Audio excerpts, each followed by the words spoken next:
Querido irmão, querida irmã, estou aqui para a leitura orante da palavra do domingo 23º do tempo comum. E o texto da palavra é do Evangelho deste 23º domingo, 4 de setembro, é Lucas 14, 25 a 33. Vou à leitura, em seguida a explicação, tudo em vista da oração que vem a seguir.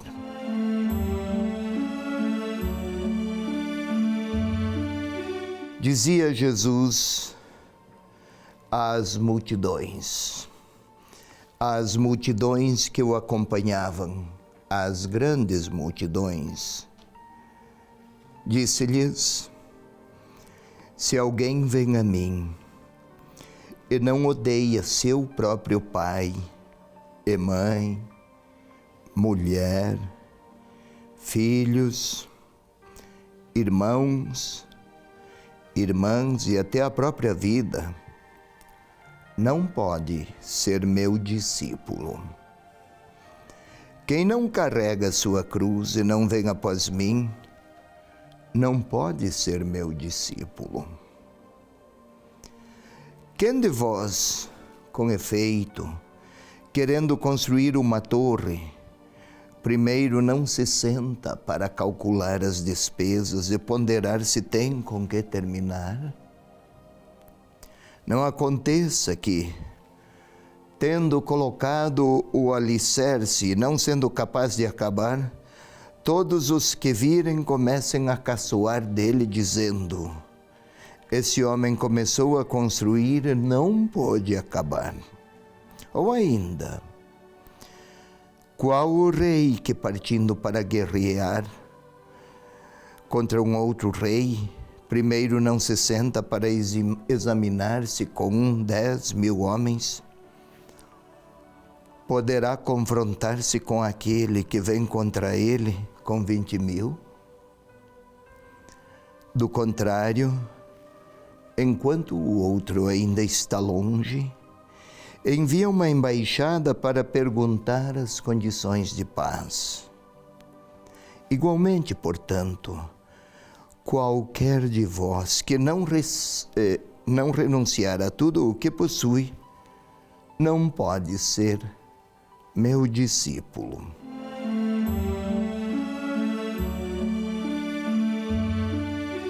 É esta a palavra do Evangelho deste 23º domingo do tempo comum. Palavras duras estas do Senhor. Mas tentemos entender o que projetava o evangelista. Vimos no domingo anterior aquela parábola, ouvimos aquela parábola proposta por Jesus aos discípulos que o ouviam. Hoje fala para as multidões, mas no domingo passado, quando fores convidado para um banquete, ocupa os últimos lugares, os lugares do servo. Porque é assim que o próprio Senhor Jesus se apresentara, como servo. Mas agora há um novo passo, é um período de crise dos discípulos, no relacionamento de Jesus com os discípulos, porque eles estão, a cada novo passo, perplexos com as exigências e a radicalidade do projeto de Jesus. Mas vamos lá, vamos tentar explicar. Grandes multidões acompanhavam. Que sucesso, né? Grandes multidões acompanhavam. Parece que tudo vai bem, que tudo caminha no melhor modo, que há uma espécie de potência popular em torno a Jesus que poderia redirecionar o futuro da própria terra, daquela sua terra, daquelas cidades, daquele povo. E Jesus então se põe a falar: se alguém vem a mim, não odeia seu próprio pai, mãe, mulher, filhos, irmãos, não pode ser meu discípulo. Odiar pai, mãe, esposa, filhos, é preciso explicar. Na cultura judaica, amar mais uma causa do que outra, amar mais uma experiência do que outra, preferir uma escolha em vez de outra, qualquer escolha, era apresentado nos termos de não o ódio, aquele rancor raivoso que inspira atitudes violentas. O odiar aqui tem um sentido de interpretar a realidade a partir de uma verdade maior do que ela. Ou seja, não é para deixar de amar os filhos, a esposa, o marido, os irmãos. Mas veja, o filho cresce, a filha cresce, chegará um dia que terá que fazer uma escolha. Vai deixar o pai e a mãe e os irmãos e vai constituir sua própria família. É preciso preferir entre várias possibilidades aquela que responde melhor ao sentido da existência e da vida deste filho, desta filha. Ele não é que abandonou os pais ou os irmãos, mas é da natureza, da própria vida familiar, este alargamento de relações e de significações que confere sentido à própria existência. Aqui também, se alguém vem a mim, será interpelado a interpretar a relação com o pai, com a mãe, com os filhos, com os irmãos, a partir dos critérios de Jesus. Não é hostilizar pai e mãe. Por que está a falar Jesus desse modo? E o evangelista aproveitou destas palavras e escreveu aos seus leitores. Porque no tempo do escrito havia cristãos que, por terem aderido ao cristianismo, eram expulsos de suas casas, dos seus ambientes e do seu espaço de convívio e de interação. Seguir Jesus desencadeava reações tais que até perdia o direito à herança. E então esta palavra do Senhor, o evangelista a tomou, recordou e escreveu-a para que o leitor compreendesse que, entre tantas possibilidades, o seguimento de Jesus é o que melhor responde aos anseios do coração humano. Quem de vós, querendo construir uma torre, primeiro não tenta calcular as despesas? Aí Jesus toma a parábola. Apresenta a parábola como meio para explicar. Naquele tempo era usual, quem tivesse recursos edificava torres, porque era vista de longe. E lá está a torre de A, de B e de C. Era uma maneira de apresentar, de expor, até de ostentar a sua própria grandeza. Herodes construíra uma torre em Jerusalém de 45 metros. 45 metros. Uma obra admirável para aquele tempo. Herodes era visto de muitos lugares e construíra com mármore branco para ser ainda mais visibilizada. Daí é de lá que provavelmente vem a imagem. Mas a torre caiu. Aquela também. Então Jesus está a dizer: quaisquer projetos que não sejam os que contemplam a ressurreição e a vitória de Jesus, antes ou depois, são promessas de ruína. Como a torre de Herodes, ou então uma guerra, a imagem da batalha. A parte derrotada na batalha experimentaria um fracasso tal que jamais conseguiria se recuperar. E para o ouvinte que conhece o significado das imagens, está a entender. Há o risco de colocar o destino da própria existência num âmbito sem futuro e entre os escombros arruinados. Então, a mensagem, igualmente, portanto, qualquer de vós que não renunciar a tudo o que possui, não pode ser meu discípulo. Não se trata de renunciar a tudo e viver a miséria e ser mais um mísero. O que a renúncia aqui não tem o sentido de desfazer-se, mas de colocar tudo o que possui no horizonte e na direção do seguimento de Jesus. Ter posses, ter riquezas, não necessariamente é ser mau. Olhe o bem que se pode fazer com a riqueza, o quanto se pode partilhar, quantas reconciliações e esperanças é possível suscitar a partir de uma sensibilidade fraterna para a qual também os bens podem se tornar uma linguagem que traduza adesão a Jesus Cristo, mediante a partilha.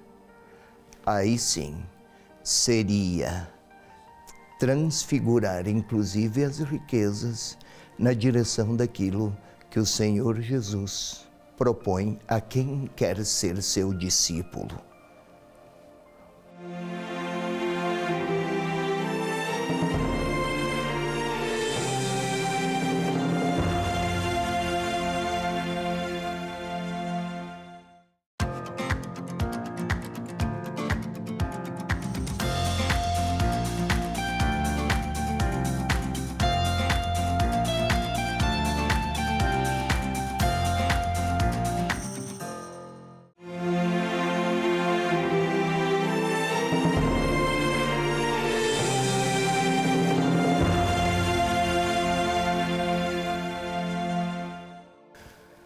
Estamos agora na segunda parte da nossa leitura orante deste domingo 4 de setembro, é o 23º domingo do tempo comum.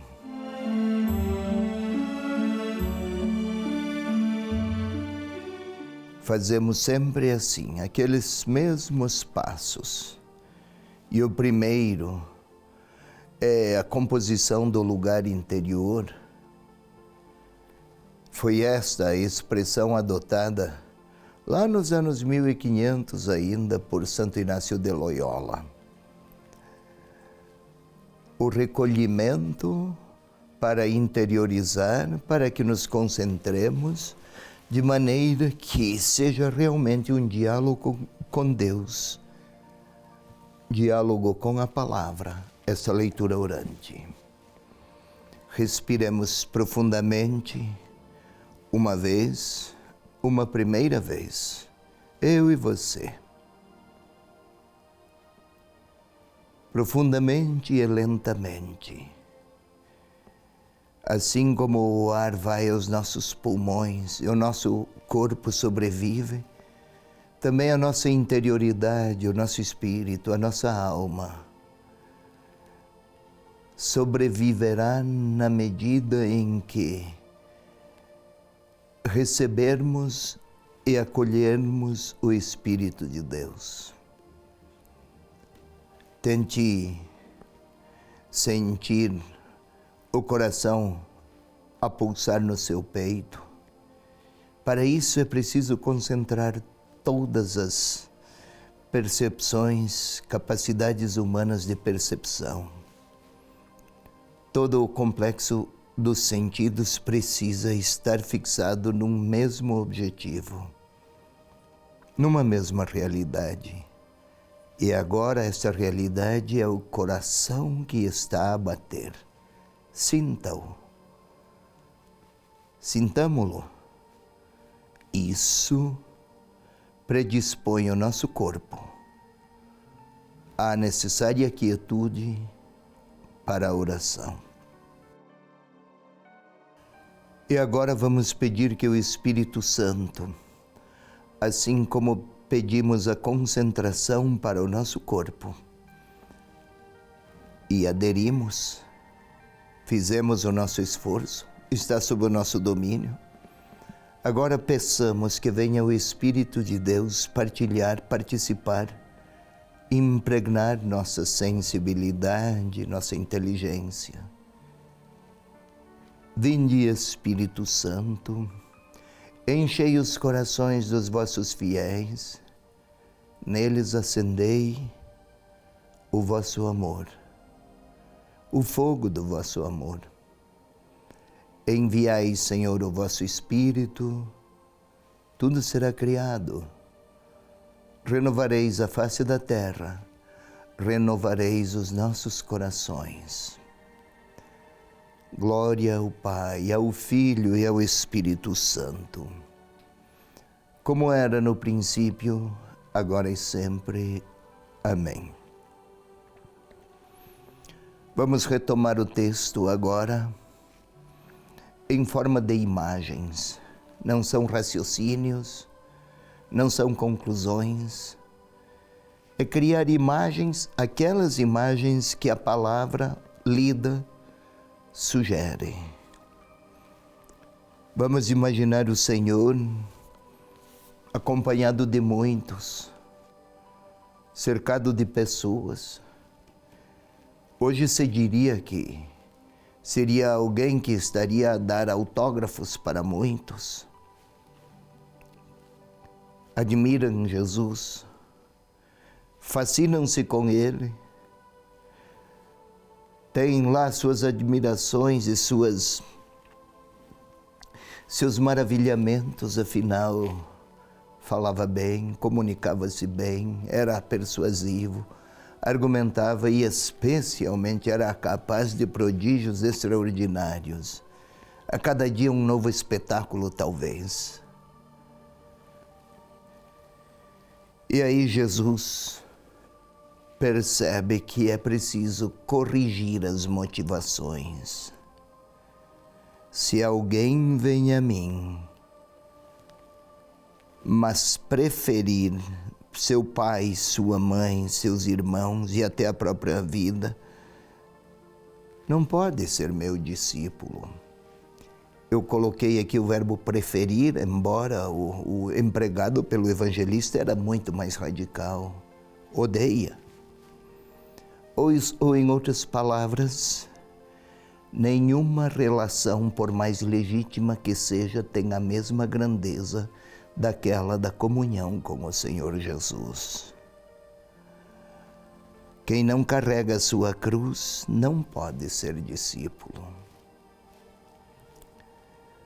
E aqui vamos tentar imaginar o Senhor a falar àquela gente que o admiravam, maravilhavam-se e o elogiavam certamente, enalteciam-no. Jesus pede que, mais do que o entusiasmo que passa, que este seja submetido a uma revisão séria. Vamos tentar imaginar o Senhor a dizer: quem de vós? Lá estão os entusiasmados ao construir ao pretender construir uma torre, não vai ponderar se dispõe de recursos. Vamos tentar imaginar o Senhor a falar assim, para que não aconteça que quem quer grandeza ou quem quer viver apenas de entusiasmos e fascínios não tropece num projeto cujo sentido final será muitas ruínas. Vamos ainda imaginar o Senhor. Alguém acaso cometeria o disparate de um rei, por exemplo, com 10.000 soldados enfrentar um de 20.000? Sabe que tudo resultaria em um retumbante fracasso? Em outras palavras, vamos até imaginar o Senhor a dizer a eles: não se trata seguir Jesus de uma espécie de gratificação psicológica ou de uma espécie de pacificação religiosa que entorpeça a consciência ou as consciências. Vamos tentar ver ainda o Senhor Jesus a falar, e são multidões. Talvez entreolhem-se e estranhem, mas que critérios são estes? Não estaria o Senhor a pedir demais?